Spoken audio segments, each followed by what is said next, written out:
Hello, मेरा नाम है अभिषेक और स्वागत करता हूं बच्चों आप सभी का हमारे इस खूबसूरत से प्यारे से प्लेटफॉर्म पे जिसका नाम है जेआर कॉलेज। तो यार देखो, आप सभी बच्चों के केमिस्ट्री के एग्जामिनेशन ही है कल, ठीक है। तो आप सभी बच्चों को एक बहुत बड़ा डाउट था कि सर हम कौन कौन से डेरिवेशंस को स्टडी करें। हमारा जो पहला फिजिकल केमिस्ट्री का जितने भी चैप्टर्स है, आपके 6 चैप्टर्स हैं, उन चैप्टर्स में से हम कौन कौन से डेरिवेशंस को स्टडी करें बच्चों, जो डेरिवेशंस हमें एग्जाम में पूछे जा सकते हैं। सही है, ऐसा बहुत सारे बच्चों का कमेंट आया था, बहुत सारे बच्चे मुझे इंस्टाग्राम पे मैसेज कर रहे थे। तो चलो इसी बात पे बच्चों मैं मोस्ट इंपॉर्टेंट डेरिवेशंस की ये वीडियो आप लोग के लिए लेकर आ रहा हूं आज के दिन। सही है, आज इन डेरिवेशंस को आप स्टडी करिए, साथ ही साथ आप लोग को बहुत सारे वीडियोस आप लोग को मिले होंगे। सही है मेरे, सही है, जहाँ पे मैंने आप लोग को न्यूमेरिकल्स सिखाए हैं चैप्टर नंबर 4 के, मैंने आपको बहुत सारे MCQs के बारे में बताया है। सही है, और हम लोग लाइव सेशन भी लेने वाले हैं, एक महा मैराथन लाइव होने वाला है जहाँ पे हम लोग बहुत सारी चीज़ें कवर करेंगे। सही बात है, ठीक है। सो प्लानिंग आप लोगों के लिए बच्चों बहुत सारी है, बहुत सारी चीज़ें हम अपनी तरफ से दे रहे हैं। एंड टाइम पर भी जब हमने सेशन स्टार्ट किया था, जब हम लोग 12th स्टैंडर्ड स्टार्ट किया था बच्चों, तब से हम कंटिन्यूस मेहनत कर रहे हैं आप सभी बच्चों के लिए, जहाँ पे हर एक लेसन के लेक्चर वीडियोस हम लोग ने प्रोवाइड किए। हाँ, कुछ लेसन्स रह गए थे, वो मैं मानता हूँ, वो कंप्लीट नहीं कर पाए हम लोग टाइम के साथ, बट हम लोग ने जितना भी पॉसिबल हुआ बच्चों, वो सारे चैप्टर्स, जितने भी इंपॉर्टेंट चैप्टर्स थे, वो सारे चैप्टर हम लोग ने कवर करवाए हैं। सही बात है, ठीक है। सो इसी चीज के लिए बच्चों मोस्ट इंपॉर्टेंट डेरिवेशन की वीडियोस मैं आप लोग के लिए यहां पर लेकर आया हूं। ये वीडियो थोड़ा सा बड़ा हो सकता है, सही है। यहां पर बच्चों मेरा ये उद्देश्य होगा, ये मेरा मेन एम होगा इस वीडियो का, कि मुझे आप लोग को मोस्ट इंपॉर्टेंट डेरिवेशन क्वेश्चंस बताने हैं।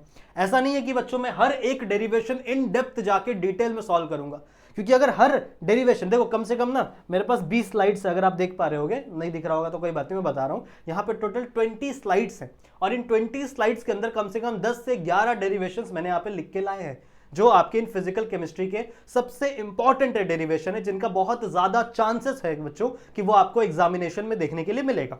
आपके 12th स्टैंडर्ड के जब आप कल एग्जाम देने जाओगे तो वहां पे आपको ये क्वेश्चंस देखने के लिए मिलेंगे। सही है। सो मेरा यही मोटिव है कि मैं कम से कम समय में बच्चों आपको सारे डेरिवेशंस बता सकूं। उन डेरिवेशंस को आप खुद से भी प्रैक्टिस कर सकते हो, क्योंकि आपके टेक्स्ट बुक में भी दिया हुआ है। तो मैं आपको साथ साथ पेज नंबर भी बताते चलूंगा, मेरे पास टेक्स्ट बुक का PDF भी है, तो मैं आप लोग को बच्चों पेज नंबर भी बताऊंगा और आपको खुद से वो चीजें प्रैक्टिस करनी है। मैं डेरिवेशन यहाँ पे आपको थोड़ा बहुत समझा दूंगा, क्या होगा इस डेरिवेशन में, करना क्या है, कैसे सॉल्व करना है। फिर भी अगर आपको किसी भी बच्चे को डाउट होता है किसी भी डेरिवेशन में बच्चों, तो मैं आपको बता दूं, हमने ये सारे लेसन्स कंप्लीट करा रखे हैं हमारे इसी चैनल के ऊपर।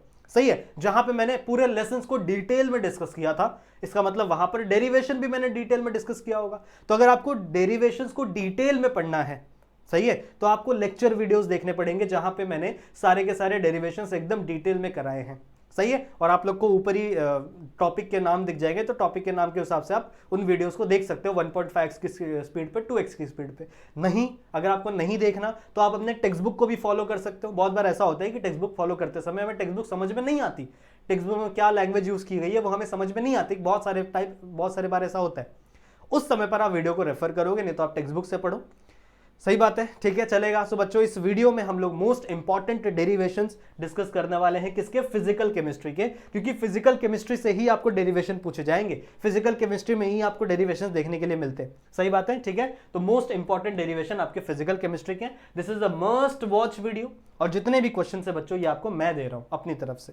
सही है, तो कौन कौन से चैप्टर्स हम लोग इंक्लूड कर रहे हैं आज की इस वीडियो में, चैप्टर नंबर 1, 2, 3, 4, 5 एंड 6, सारे चैप्टर, जितने भी फिजिकल केमिस्ट्री के चैप्टर हैं, उन सारे के सारे चैप्टर्स में से जितने भी आप लोगों के, आप कह सकते हो डेरिवेशन से इंपॉर्टेंट डेरिवेशन है, जो मुझे लगता है एग्जाम में आएंगे, वो आएंगे 100%। इसमें से ही डेरिवेशन आने वाला है, जो भी डेरिवेशन मैं बताने वाला हूं ना बच्चों, उसमें से ही आपको डेरिवेशन 100% आपके बोर्ड एग्जामिनेशन में देखने के लिए मिलेगा। तो इस वीडियो को एंड तक देखो, सारे इंपॉर्टेंट चीजों का स्क्रीनशॉट भी लेते रहो, जितने भी मैं इंपॉर्टेंट क्वेश्चन दूंगा सबका स्क्रीनशॉट लेते रहना। तो आ जाओ बच्चों, सबसे पहले चलते हैं सबसे पहले डेरिवेशन की तरफ। यह है बच्चों आपका सॉलिड स्टेट का इकलौता डेरिवेशन। ऐसा मैं क्यों बोल रहा हूं, क्योंकि सॉलिड स्टेट जो लेसन है ना बच्चों, उसके अंदर ज्यादातर जो जितने भी टॉपिक्स है ज्यादातर वो थियोरी बेस्ड है।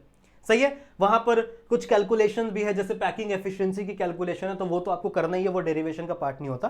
पर एक डेरिवेशन आपकी बुक में दिया हुआ है। क्या डेरिवेशन का नाम है बच्चों, रिलेशनशिप बिटवीन, हमें रिलेशनशिप दिखाना है किसके किसके बीच का, molar mass, density of substance and unit cell and edge length. समझ रहे हो कौन से पेज नंबर पे दिया हुआ है बच्चों? ये दिया है आपको पेज नंबर 8, पेज नंबर 8 पे आपको ये डेरिवेशन दिया हुआ है। सही है। तो अगर आपको यहां पे जो मैं समझा रहा हूं वो समझ में नहीं आता तो आप टेक्स्ट बुक फॉलो करिए, क्योंकि मैं पेज नंबर भी बताऊंगा आपको साथ साथ। आपको टेक्स्ट बुक में भी नहीं समझ में आता बच्चों तो ये सब कुछ मैंने डिटेल में समझाया हुआ है मेरे लेक्चर वीडियो में, क्योंकि उस समय हमारे पास समय था, पर अभी हमारे पास समय बिल्कुल भी नहीं है। तो हम कम से कम समय में सारे टॉपिक समझना चाहते हैं। समझ में आई बात? ठीक है, तो आ जाओ। मैंने थोड़ा बहुत सोल्यूशन लिखा है, पहले बारे का, आगे का नहीं लिखा है मैंने, इसका मैंने थोड़ा बहुत सोल्यूशन लिखा है। तो क्या बताना है बच्चों? हमें बताना है रिलेशन बिटवीन किसके किसके बीच का रिलेशन?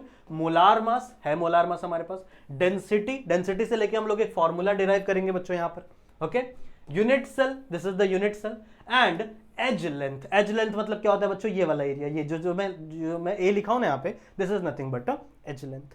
अब आपको इनके बीच का रिलेशन बताना। अब देखो क्या क्या होता है, सुनो। मान लो बच्चों ये आपका एक क्यूब है, दिस इज मान लो your cube and this is nothing but your unit cell. ठीक है, अब ये जो यूनिट सेल है ना, इसका एक एज लेंथ मैंने मान लिया बच्चों ए, इसका एक एज लेंथ मैंने क्या मान लिया? ए मान लिया। तो अब हम सभी को पता है कि हमारे पास फॉर्मूला है ना, volume of the unit cell मतलब volume of the cube. Cube का यूनिट, क्यूब का वॉल्यूम का फॉर्मूला क्या होता है? Side cube. इसी तरीके से देखो साइड क्या है? ए, तो फॉर्मूला क्या हो जाएगा? ए क्यूब। ये सारी चीजें 8th और 9th स्टैंडर्ड में हम लोग पढ़ते थे। सही है, तो ये सारी चीजें तो आपको आनी चाहिए। उसके बाद सेकंड हम लोग क्या फाइंड करना है बच्चों? Mass of a unit cell.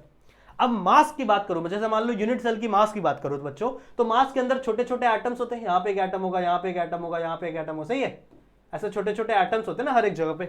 अगर मान लो बच्चों मुझे इस पूरे यूनिट सेल का एक मास निकालना है, तो उसके लिए मैं क्या करूंगा? सबसे पहले एक एटम का मास निकालूंगा। जैसे मान लो ये वाला एक एटम है, अगर मान लो इसको मैंने इसका क्या निकाल लिया?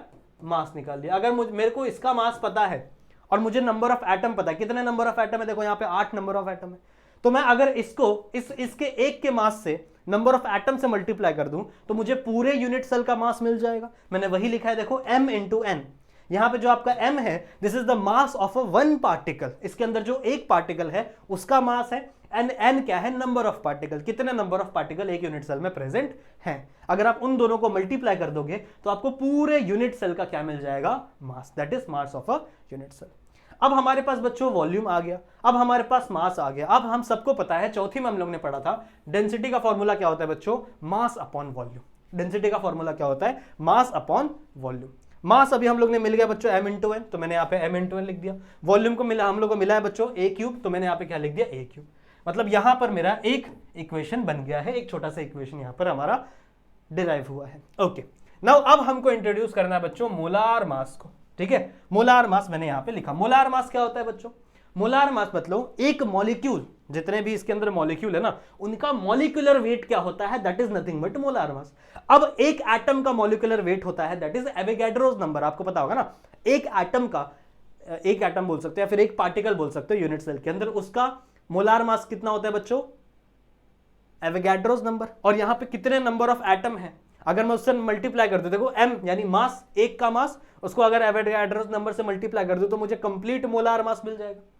अब मोलार मास को हम लोग ने दिखाया है कैपिटल M से। मैंने इसको कैपिटल M से डिनोट किया, ये आपका स्मॉल m और ये आपका एवोगैड्रोस नंबर। अब मुझे मान लो बच्चों m की वैल्यू चाहिए, तो मैं क्या करूंगा? इस Na को मैं इधर भेज दूंगा। अगर ये Na मल्टीप्लाई में है, यहां पे आके क्या हो जाएगा? डिवाइड, तो m बाय Na हो जाएगा। m by Na, this is the value of m। इस m की वैल्यू को मैं कहां पुट कर दूंगा? बस इस जगह पे। इस m की वैल्यू को बच्चों में कहां पुट कर दूंगा? इस वाले इक्वेशन में, और आपको कुछ ऐसा सा इक्वेशन मिलेगा, ऐसा सा फॉर्मूला मिलेगा, and this is nothing but your density. अब देखो ये डेरिवेशन तो इंपॉर्टेंट है ही है, लेकिन साथ ही साथ ये डेरिवेशन न्यूमेरिकल्स में भी काम आता है। तो अगर आपको न्यूमेरिकल करना है तो ये भी आपके लिए इंपॉर्टेंट बन जाता है। क्लियर है? क्लियर है बच्चों? और ये आपके फर्स्ट लेसन का एकमात्र, आप कह सकते हो आपके फर्स्ट लेसन का सिर्फ यही एक मात्र डेरिवेशन है। सही है, तो इसका स्क्रीनशॉट ले लो मेरे साथ साथ। और आपको थोड़ा सा बड़ा लिखना है, ठीक है? मैंने यहाँ पे थोड़ा शॉर्ट में लिखा है, बट आपको थोड़ा सा इंक्रीज करके लिखना है। जैसे आपको बताना है कि m क्या है, n क्या है, फिर यहाँ पे एवोगैड्रोस नंबर क्या है, ठीक है? इसके बारे में थोड़ा सा डिटेल डिस्क्रिप्शन लिखना। मतलब मैंने तो यहाँ पे छोटा सा सॉल्व कर दिया, पर आपको ऑलमोस्ट 1 से 1.5 पेज का सॉल्व करना है, क्योंकि 2 या 3 मार्क्स के लिए आएगा, उससे ज्यादा नहीं आएगा। छोटा सा, ये बहुत छोटा है। हो गया? चलो आगे बढ़े, अगले डेरिवेशन की तरफ चले बच्चों।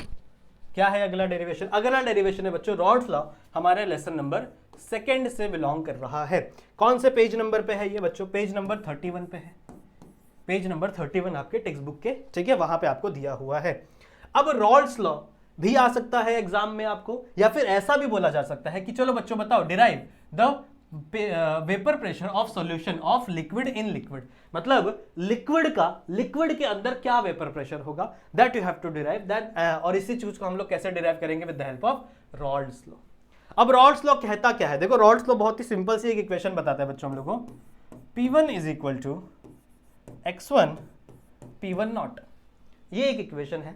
और दूसरी इक्वेशन आपको बताती है बच्चों P2 is equal to x2 P2 naught, एक सेकेंड, P2 नॉट, समझ रहे हो। रॉल्स लॉ क्या बताता है बच्चों, हम लोग को बताता है कि जो पार्शियल वेपर प्रेशर है, जो बच्चों पार्शियल वेपर प्रेशर होता है किसी भी लिक्विड का, दैट इज इक्वल टू, वो किसके इक्वल होता है बच्चों, that is equal to any, that is equal to vapour pressure of pure component, vapour pressure of pure component यानी P1 नॉट, जहां पे भी P1 नॉट लिखा हुआ है, ठीक है, and it is multiplied by mole fraction, multiplied by mole fraction. समझ में आया मैंने क्या बोला। रॉल्स लॉ हमको यही बताता है बच्चों, देखो ये कोई समझाने वाला वीडियो नहीं है, मैंने ऑलरेडी सब समझाया हुआ है लेक्चर में, यहां पे मैं सिर्फ आपको बता रहा हूं, सही है। तो रॉल्स लॉ के हिसाब से दो इक्वेशन हमारे पास है।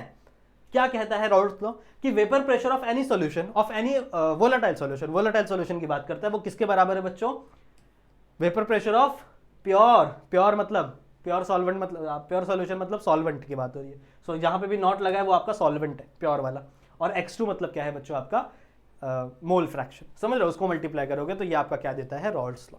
समझ में आई बात। अब एक और चीज बताई गई है कि जो प्रेशर है, this is vapour pressure of gas liquid 1, this is vapour pressure of liquid 2। अगर मैं टोटल प्रेशर की बात करूं तो टोटल प्रेशर को मैं P से डिनोट कर रहा हूं बच्चों, और that P is equal to P1 plus P2। अगर मैं टोटल प्रेशर की बात कर रहा हूं तो इसका वेपर प्रेशर और इसका वेपर प्रेशर अगर मैं मिला दूंगा तो वो टोटल वेपर प्रेशर है किसी भी सॉल्यूशन का। समझ में आई बात। कुछ नहीं करना है बच्चों, इस P1 की जगह ये वैल्यू डालो, इस P2 की जगह ये वैल्यू डालो, इतना सिंपल है, समझ लो। तो क्या बन जाएगा, P1 not x1 plus P2 not x2।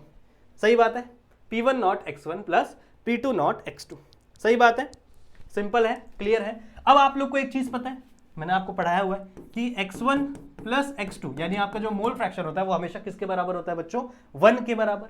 वो हमेशा किसके बराबर होता है बच्चों, 1 के बराबर। तो अगर मान लो मुझे x1 की वैल्यू चाहिए तो मैं क्या करूंगा, 1 माइनस x2 कर दूंगा, सही है ना। अगर मुझे x1 की वैल्यू चाहिए तो ये प्लस में इधर आके क्या हो जाएगा, माइनस 1 माइनस x2। इस वैल्यू को मैं कहां डाल दूं, यहां डाल दूं। देखो मेरे पास x1 की वैल्यू है, अब ये x1 की वैल्यू मैं कहां डाल दूंगा बच्चों, इस पोजीशन पे। यहां पे क्या हो जाएगा, P1 not 1 minus x2 plus P2 not x2। सही बात है। जब आप इसको मल्टीप्लाई करोगे, लास्ट में सॉल्व करोगे, देखो मैं पूरा तो सॉल्व कर नहीं रहा और आप सभी बच्चों को पता ही है, जब आप इसको पूरा सॉल्व करोगे तो आपका इक्वेशन कैसे बनेगा, P2 not minus P1 not, यहाँ पे आपका x2 प्लस P1 नॉट। मतलब कुछ नहीं करना है यहाँ पे, आपको इसको अंदर मल्टीप्लाई करना है, फिर x2 आपको कॉमन ले लेना है। देखो वही x2 कॉमन ले लिया, कुछ नहीं है। देखो ये अंदर मल्टीप्लाई हुआ, फिर ये अंदर मल्टीप्लाई हुआ, P1 नॉट और x2, तो ये P1 नॉट आपका P1 नॉट वैसे ही रह गया, यहाँ पे P1 नॉट x2 आ गया। अब देखो P1 नॉट x2 है, P2 नॉट x2 है, तो P1 नॉट P2 नॉट को मैंने कॉमन निकाल लिया x2 को, और यहाँ पे आपको ऐसा सॉल्यूशन बचा है। And this is nothing but your vapour pressure of solution of a liquid. यही है बच्चों आपका, that is P come total pressure, यही है, इतना ही है। समझ में आ गया बच्चों, इतना ही है, इतना ही है। अगर आपको इसके बाद बोला है ग्राफिकल रिप्रेजेंटेशन, तो टेक्स्ट बुक में जो आपको पेज नंबर 32 पे दिया है, that you have to represent, बस इतना ही आपको करना है। Please take the screenshot. समझ में आ गया क्या, समझ में आ गया, ओके।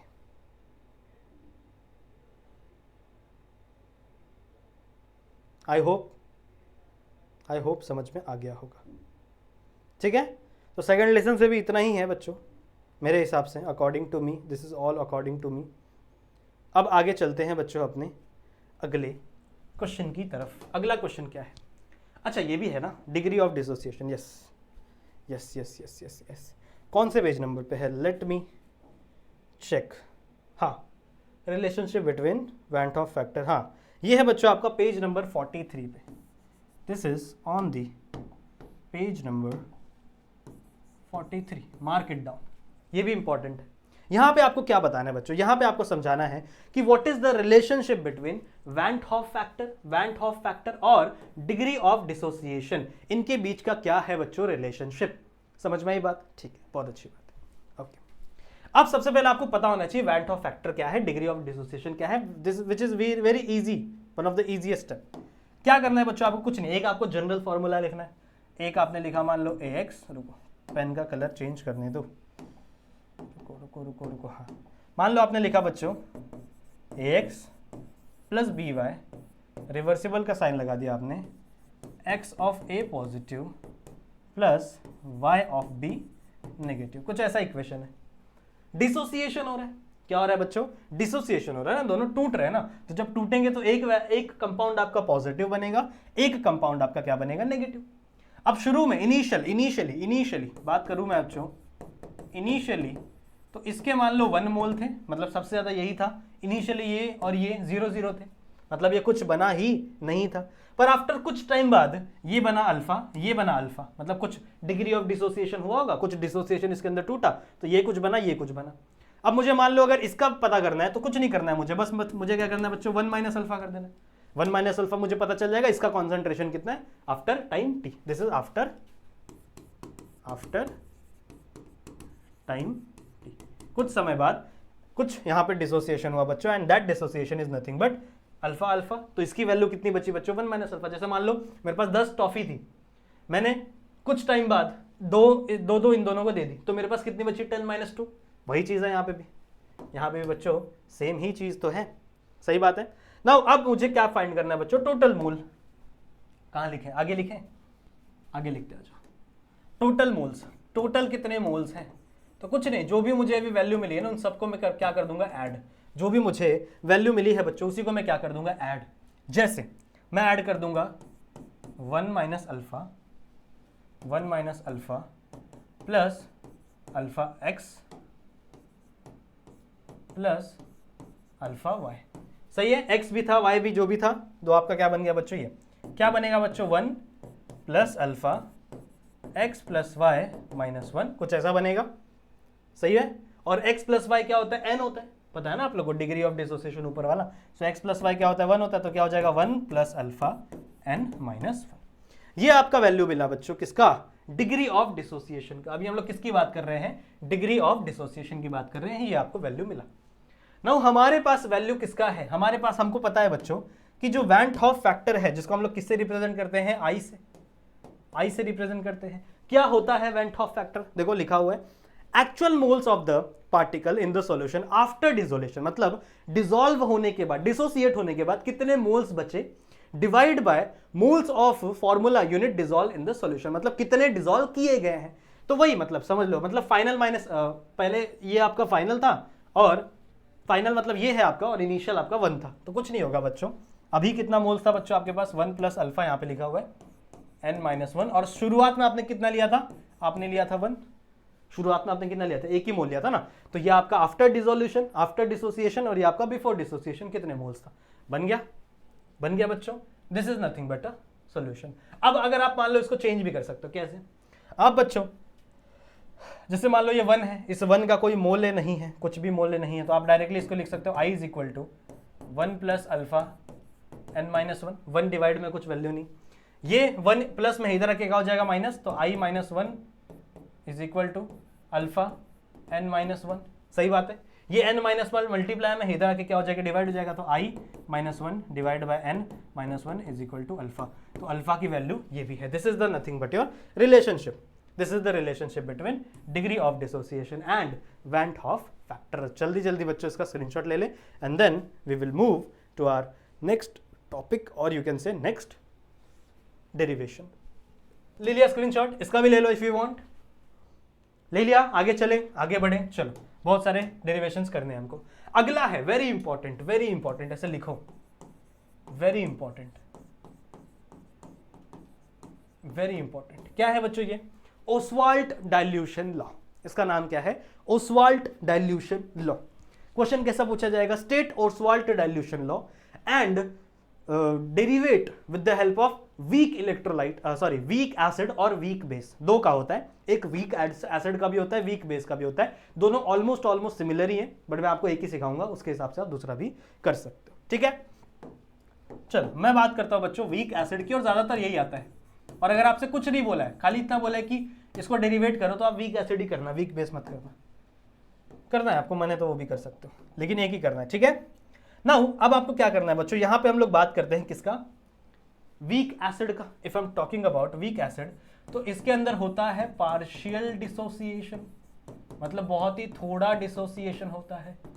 थोड़े डिसोसिएशन की वजह से हम लोग क्या लगाते हैं, डबल हेडेड एरो, यानी रिवर्सिबल वाला साइन। तो मान लो एक रिएक्शन है बच्चों HA, यहां पे आपका H plus plus A minus बना है, क्या बना है, H प्लस और A माइनस बना है। इनिशियली जो अभी हम लोग ने पढ़ा वही सब है, सेम सेम है, कुछ नहीं है। इनिशियली इसके पास कितने थे बच्चों, 1 मोल, इसका 0 और 0। आफ्टर टाइम टी, टाइम कुछ समय बाद इसका हो गया अल्फा, इसका हो गया अल्फा, तो ये कितना हो जाएगा 1 माइनस अल्फा। देखो वही था जो अभी हम लोग ने पढ़ा, वही सेम चीज है। इसका क्या हो जाएगा बच्चों, 1 माइनस अल्फा। ये किसकी बात हो गई बच्चों, ये बात हो गई कॉन्सेंट्रेशन की, ये तो कॉन्सेंट्रेशन की बात हो रही है ना, ये तो कॉन्सेंट्रेशन की बात हो रही है। अगर मान लो बच्चों, अगर मुझे क्या फाइंड करना है, मुझे मान लो फाइंड करना है बच्चों इसके मोल्स की वैल्यू, ठीक है। अगर मान लो this is nothing but concentration, okay. अगर ये आपके मोल्स की वैल्यू दी गई ना, सॉरी कॉन्सेंट्रेशन नहीं है, ये मोल्स दिए कि कितने मोल्स डिसॉल्व हुए, कितने नहीं बचे। अगर मुझे कॉन्सेंट्रेशन फाइंड करना है, क्या फाइंड करना है बच्चों, कॉन्सेंट्रेशन। तो कॉन्सेंट्रेशन होता है बच्चों मोल्स पर वॉल्यूम, इतने लीटर में कितने मोल्स पड़े हुए, that is nothing but concentration. देखो डिटेल में लेक्चर में पढ़ाया है, वहां पे देखो, बट यहां पे मैं आपको समझा रहा हूं। अगर मतलब इसी के नीचे में वॉल्यूम लगा दूं, यहां पे वॉल्यूम, यहां पे वॉल्यूम, तब ये क्या हो जाएगा बच्चों आपका कॉन्सेंट्रेशन, तब ये क्या बन जाएगा बच्चों आपका कॉन्सेंट्रेशन। अब यहां से हमारे पास फॉर्मूला है, कौन सा फॉर्मूला है बच्चों, K A is equal to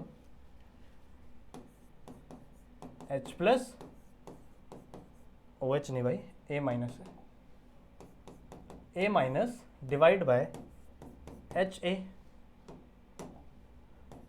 यानी concentration of product divide by concentration of reactant. This is nothing but your rate constant. सही बात है। अब आ जाओ नीचे, हमारे पास इसकी वैल्यू, इसकी वैल्यू, इसकी वैल्यू है, तो क्या हो जाएगा बच्चों, alpha divide by V multiplied by alpha divide by V, इसके नीचे क्या हो जाएगा 1 minus alpha divide by V. यही हम लोग ने फाइंड किया, अभी देखो यहाँ पे यही हम लोग ने फाइंड किया, तो यही वाली वैल्यू हम लोग ने क्या कर दी, यहाँ पर पुट ऑन कर दी। सही बात है। एंड अब देखो यहाँ पे अल्फा अल्फा मल्टीप्लाई हो जाएगा, वी स्क्वायर मल्टीप्लाई हो जाएगा, फिर वी स्क्वायर से एक वी स्क्वायर कट जाएगा, यहाँ पे एक कट जाएगा, यहाँ पे एक कट जाएगा, मान लो। सही बात है। तो ऊपर एक वी बचा, नीचे कुछ नहीं बचा, तो ये वाला ऊपर चला जाएगा। कैसा हो जाएगा बच्चों, यहाँ पे देखो, यहाँ पे कैसा हो जाएगा, देखो alpha square divide by 1 minus alpha V, ऐसी बनेगा।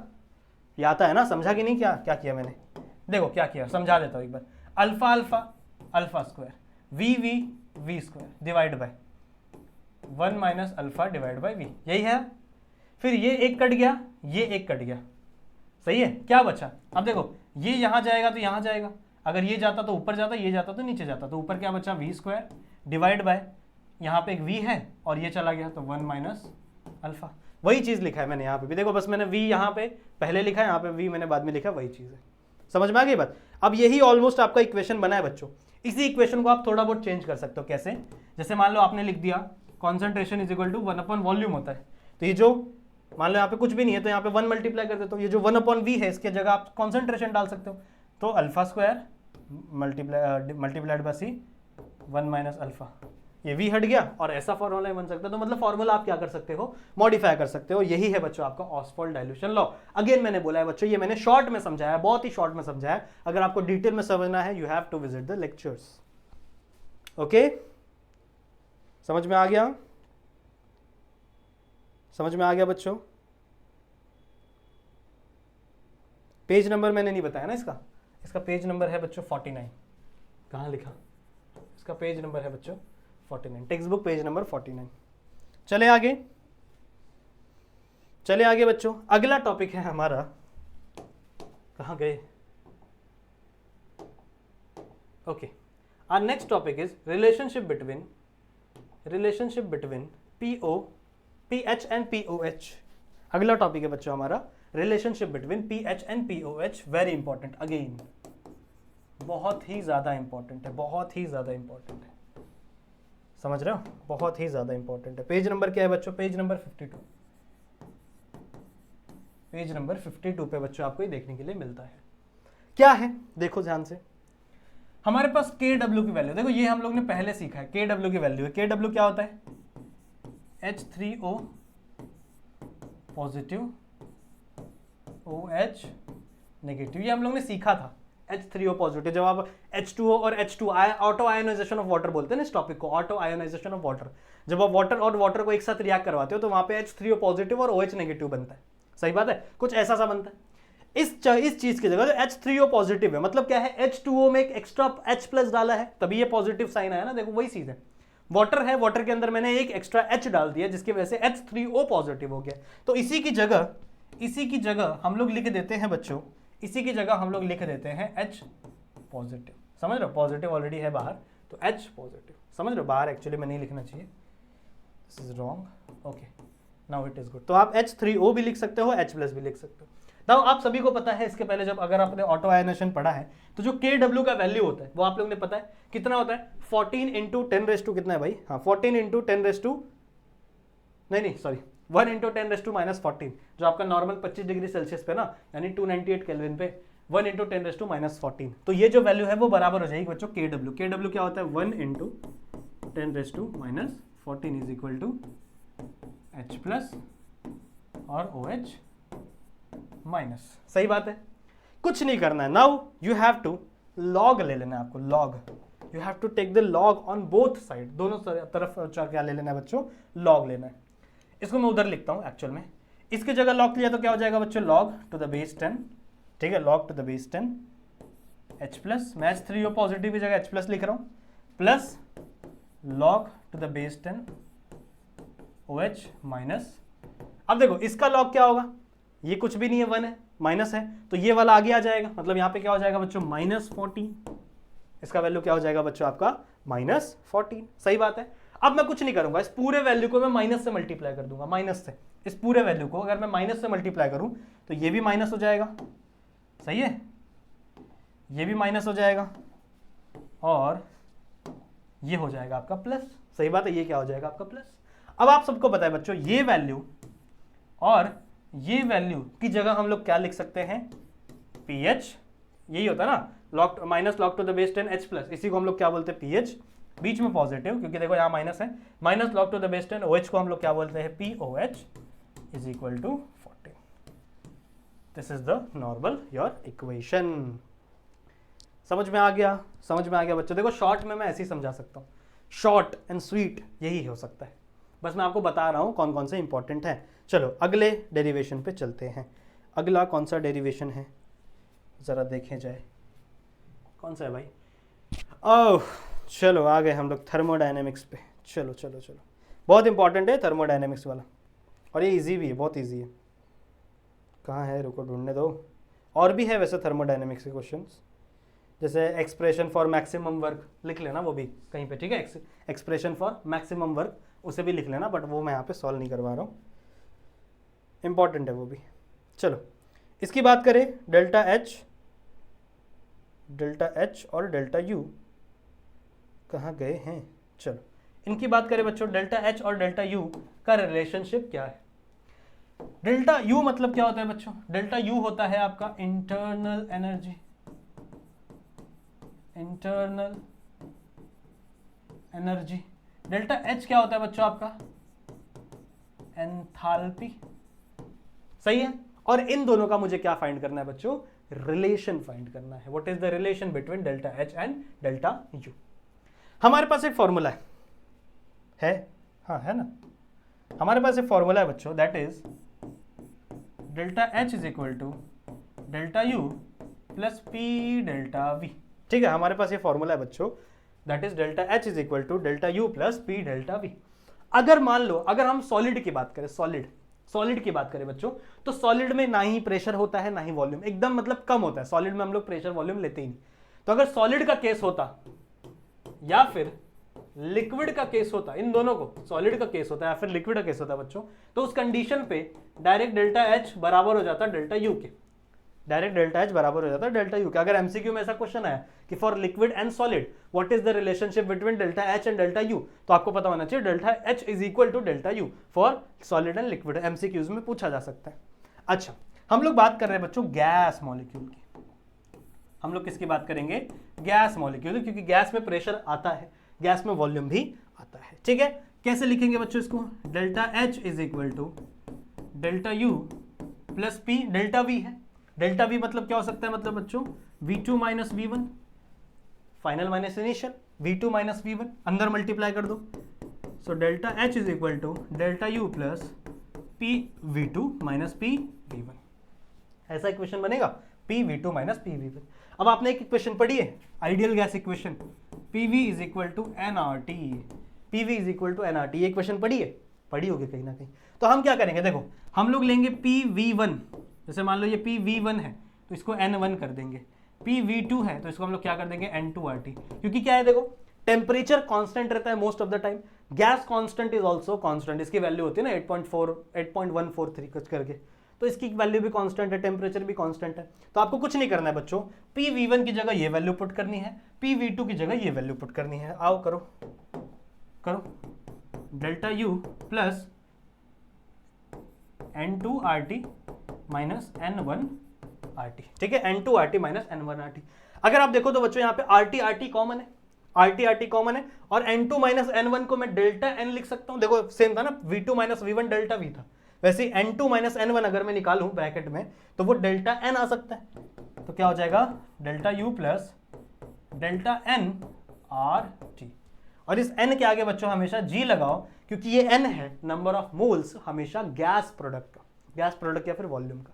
तो N2 क्या हो जाएगा आपका प्रोडक्ट, N1 क्या हो जाएगा आपका रिएक्टेंट। जो भी गैसेस मॉलिक्यूल होंगे उसी का हम लोग इस्तेमाल करेंगे। This is the final equation. देखो 1-2 मार्क्स के लिए पूछा जाएगा ऐसे इक्वेशन, तो यही आते हैं, ज्यादा बड़े नहीं आते। ऐसा मत सोचो कि एकदम 3-3 पेज वाले डेरिवेशन, नहीं पूछे जाते 3-3 पेज वाले, टेंशन मत लो।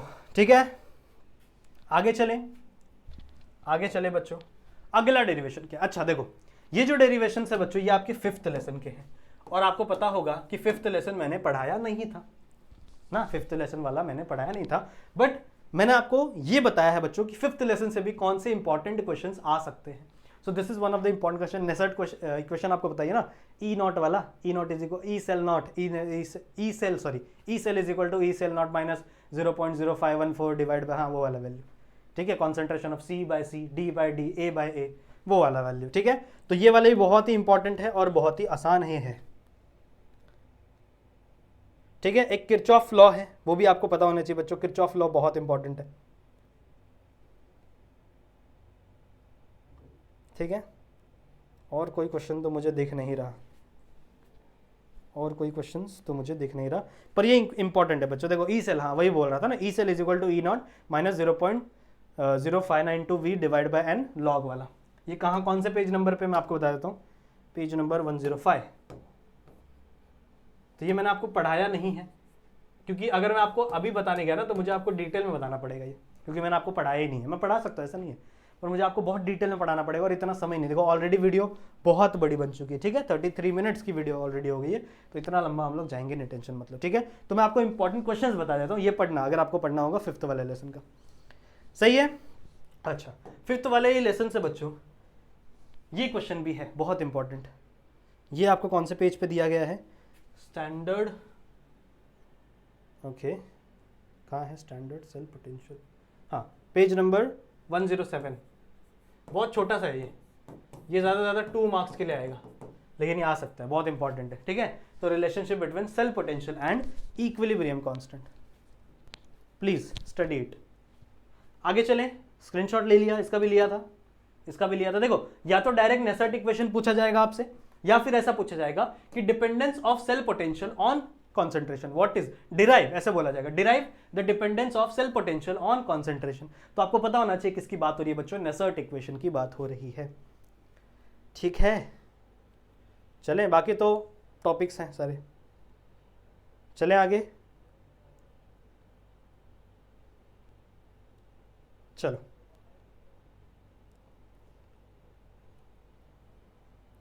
चलो आगे बढ़ते हैं। हाँ ये भी हो गया। Okay, half life and rate constant of the first order. ठीक है, ये बहुत इंपॉर्टेंट है बच्चों। हाफ लाइफ अलग से भी पूछा जाता है, तो ये भी बहुत इंपॉर्टेंट है, वेरी इंपॉर्टेंट, वेरी और इंपॉर्टेंट। और ये जो 6th लेसन है ना केमिकल काइनेटिक्स, यहां से डेरिवेशन पक्का आता है, पक्का फिक्स। इस लेसन से फिक्स डेरिवेशन आता है। इस लेसन से न्यूमेरिकल ज्यादा नहीं पूछे जाते, डेरिवेशन फिक्स आता है बच्चों इस लेसन से। सही है, तो डेरिवेशन कौन सा है? हाँ, तो हाफ लाइफ वाला करोगे आप लोग, हाफ लाइफ पता है ना आप लोगों को, T 1/2 वाला। और यहां पे क्या है बच्चों, फर्स्ट ऑर्डर रिएक्शन का हाफ लाइफ और रेट कांस्टेंट हमें फाइंड करना है। समझ लो, हाफ लाइफ और रेट कांस्टेंट मतलब वही समझ लो, हाफ लाइफ ही फाइंड करना। तो बहुत आसान है ये भी, इतना टेंशन लेने की जरूरत नहीं है, ये भी बहुत आसान है बच्चों। कुछ नहीं, हमारे पास क्या है, K का फॉर्मूला है। K का फॉर्मूला क्या होता है, 2.303 divide by T log to the base 10 A0 divide by 80। ये हम लोग इंटीग्रेटेड रेट लॉ से निकालते थे ना। इंटीग्रेटेड रेट लॉ ज़्यादा पूछा नहीं जाता एग्जाम में, इसलिए मैंने दिया नहीं, पर ये हम लोग ने इंटीग्रेटेड रेट लॉ में पढ़ा है, ये कैसे फाइंड करते हैं फर्स्ट ऑर्डर रिएक्शन का। ये सब कुछ अवेलेबल है लेक्चर वीडियो में। अगर आपको देखना है सच में अभी भी बच्चों, तो आप देख सकते हो। ऐसी बात नहीं कि अगर आप बहुत लेट हो गया है नहीं पढ़ सकता, कुछ नहीं, रोना गाना नहीं है। अगर आप रोगे तो आप समय वेस्ट कर रहे हो। उसी समय को आप यूटिलाइज करके अगर आपको डिटेल में देखना है तो आप डिटेल में 1.5x की स्पीड पे या फिर 1.75x की स्पीड पे, अगर आपको जमता है तो आप 2x की स्पीड पे भी देखो। समझ रहे हो? बट अगर आपको देखना है तो देखो, ये इक्वेशन वहीं से उठाई गई है। समझ रहे हो, ये इक्वेशन वहीं से उठाई गई है। अब हो क्या रहा है बच्चों, टाइम क्या हो चुका है 1/2। अगर मुझे हाफ लाइफ की बात करनी है तो जो टाइम है वो क्या हो चुका है 1/2। आपका ये जो इनिशियल कॉन्सेंट्रेशन है ये क्या होता है, वही बात है ना बच्चों, इनिशियल कॉन्सेंट्रेशन ही आपका, मतलब इनिशियल कॉन्सेंट्रेशन तो नहीं, इनिशियल कॉन्सेंट्रेशन वैसे ही रहेगा। आपका जो फाइनल कॉन्सेंट्रेशन है वो क्या होगा, इनिशियल का आधा, इनिशियल का आधा होगा A0/2। कुछ नहीं, बस यही वैल्यूज इसमें पुट करनी है। बहुत आसान है बच्चों, बहुत आसान। यही वाली वैल्यूज क्या करनी है बच्चों, इसके अंदर पुट ऑन करनी है। कैसे हो जाएगा देखो, अगले पेज पे दिखाता हूं मैं कैसे हो जाएगा। देखो, K is equal to 2.303, T की जगह क्या हो जाएगा, T 1/2 log to the base 10, यहाँ पे आपका 80 और यहाँ पे क्या हो जाएगा बच्चों आपका 80 नहीं है, सॉरी A0 ही है, आपके टेक्स्ट बुक गलत दिया है, यहाँ पे A0 ही आएगा और यहाँ पे क्या हो जाएगा A0/2। यहाँ पे क्या हो जाएगा बच्चों A0/2, ये और ये कैंसिल, ये ऊपर जाएगा, लॉग है, क्या हो जाएगा बच्चों 2.303 divide by T 1/2 log to the base 10 2। log 2 का फॉर्मूला क्या होता है, log 2 होता है बच्चों T 1/2। log 2 क्या होता है बच्चों आपका, log 2 होता है 0.3010। अगर आप इसको मल्टीप्लाई करोगे तो आपको मिलेगा 0.693 डिवाइड बाई T 1/2 और यहाँ पे क्या हो जाएगा बच्चों आपका K। ये आपको इक्वेशन मिला। आप इसको इधर डाल दो, इसको इधर डाल दो, आपको T हाफ का वैल्यू मिल जाएगा। कैसे देखो, T 1/2 का वैल्यू क्या हो जाएगा 0.693 डिवाइड बाय रेट कांस्टेंट। ऐसा समझ रहे हो, समझ रहे हो। सेम आप ग्राफिकल रिप्रेजेंटेशन भी कर सकते हो इसी के साथ साथ। आई होप बच्चों ये चीज आपको समझ में आई होगी, क्लियर है। तो इतने न्यूमेरिकल्स मैंने आप लोगों को सॉल्व करके दिए, जितने मेरे से हो सकते थे बच्चों उतने न्यूमेरिकल्स मैंने आपको सॉल्व करके दिए। कुछ न्यूमेरिकल्स और भी हैं जो मैं आपको सॉल्व नहीं करके देने वाला, बट हाँ आप इन न्यूमेरिकल्स को भी प्रैक्टिस करोगे, इसी लेसन के हैं वो। सही है, तो कौन कौन से मैंने दिए हुए बच्चों, देखो, zero order reaction with graphical representation, zero order reaction with graphical representation, तो इन न्यूमेरिकल्स को भी आप प्रैक्टिस करोगे। सुडो फर्स्ट ऑर्डर रिएक्शन कहां मिलेगा बच्चों, ये सब आप लोग को लेक्चर वीडियो मिल जाएगा। अगर आपको डिटेल में देखना है, डिटेल देखना है बच्चों, तो आप लेक्चर वीडियो देखो, कितना 1.75x की स्पीड पे देखो। सही है, और ये आपका integrated rate law for the gas phase reaction. These are some of the very important derivation. इसका भी स्क्रीनशॉट लिया कि नहीं आपने, इसका लिया इसका पेज नंबर नहीं बताया ना मैंने, just a second. Page number 127, ठीक है, लिख दूं 127। समझ में आ गया बच्चों, समझ में आ गया बच्चों। सो ये थे मोस्ट इंपॉर्टेंट डेरिवेशंस हमारे सारे के सारे फिजिकल केमिस्ट्री के, चाहे लेसन नंबर 1 2 3 4 5 6 सबकी हम लोग ने बात कर ली। जितनी फिजिकल केमिस्ट्री, जितने भी डेरिवेशंस आने वाले थे इन्हीं में से आएंगे, जो भी आने वाला है बच्चों इसी में से आएगा। तो जितने भी डेरिवेशंस मैं भी बता रहा हूँ, ये डेरिवेशंस को प्रैक्टिस करो, 3 से 4 बार कम से कम सॉल्व करो, सही बात है, तभी आपको ये सारी चीजें समझेंगी। क्लियर है? ठीक है। सो डरना बिल्कुल भी नहीं है, और भी बहुत सारे वीडियोस आप लोग को मिलते रहेंगे, लाइव सेशन बच्चों आप लोग को मिलता रहेगा, सही बात है। ठीक है, बाकी मैं मिलता हूँ आप सभी बच्चों से ऐसे ही एक और वीडियो में, जहाँ पे हम लोग और भी बहुत सारी चीज़ें डिस्कस करेंगे बच्चों। तब तक के लिए आप अपना ध्यान रखना and keep studying. Bye bye.